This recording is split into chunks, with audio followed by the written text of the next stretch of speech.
మొన్ననే ఒక సంఘటన నేను విన్నాను, నా హృదయం కదిలిపోయిందండి. మద్రాసు నుండి ఒక ఫ్యామిలీ, అతని పేరు గాంధీ, కడుపు చేత పట్టుకుని పొట్టకూటి కోసం అన్నమయ్య జిల్లాలో కోరుకొండ అనే ప్రాంతానికి వచ్చాడు. అక్కడ పౌల్ట్రీలో జాయిన్ అయ్యాడు. భార్య, తనకు ఒక 4 సంవత్సరాలు కొడుకున్నాడు. ఇతను కోల్డ్ ఫామ్లో పనిచేయడానికి వెళ్తున్న సమయంలో తన భార్య వేరొక వ్యక్తితో అక్రమ సంబంధం పెట్టుకుంది. సాయంకాలం అయింది, పని నుంచి బయటకు వస్తున్నాడు. వేరొక వ్యక్తి వచ్చారే, ఈరోజు మనం తాగుదాం రారా అన్నాడు. అతనితో వెళ్ళాడు. వెళ్తూ తన 4 సంవత్సరాల కొడుకుని తీసుకెళ్ళాడు. 3-4 కిలోమీటర్ల అడవులోకి తీసుకెళ్లారు. అప్పటికే ఇంకొక 2-3 అక్కడికి చేరుకున్నారు. వీళ్ళందరూ తాగుతున్నారు. తాగే సమయంలో తన 4 సంవత్సరాల కొడుకు ముందు పెద్ద బండరాయితో తల మీద కొట్టి చంపేశాడు.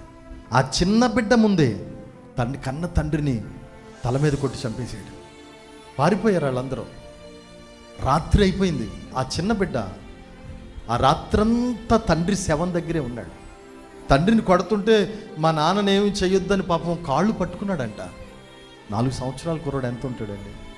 ఆ తండ్రి శవం ముందే కూర్చుని ఏడుస్తూ ఆ రాత్రంతా అక్కడ గడిపాడు. క్రూర మృగాలు ఉంటాయి, కానీ ఆ కుర్రోడికి ఏ హాని జరగలేదు.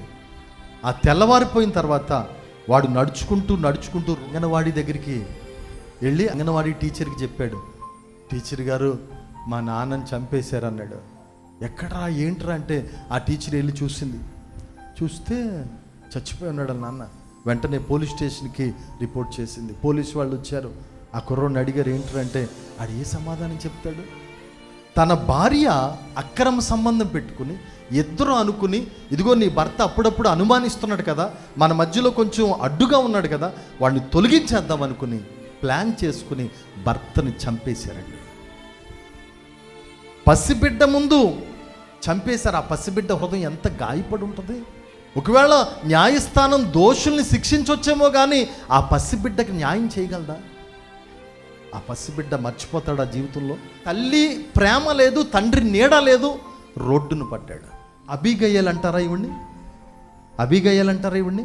జ్ఞానవంతురాలు తన ఇల్లు కట్టుకొనను, 3 రాళ్ళు తన చేతులతో ఇల్లు ఓడబెరికేసుకుంది కదా.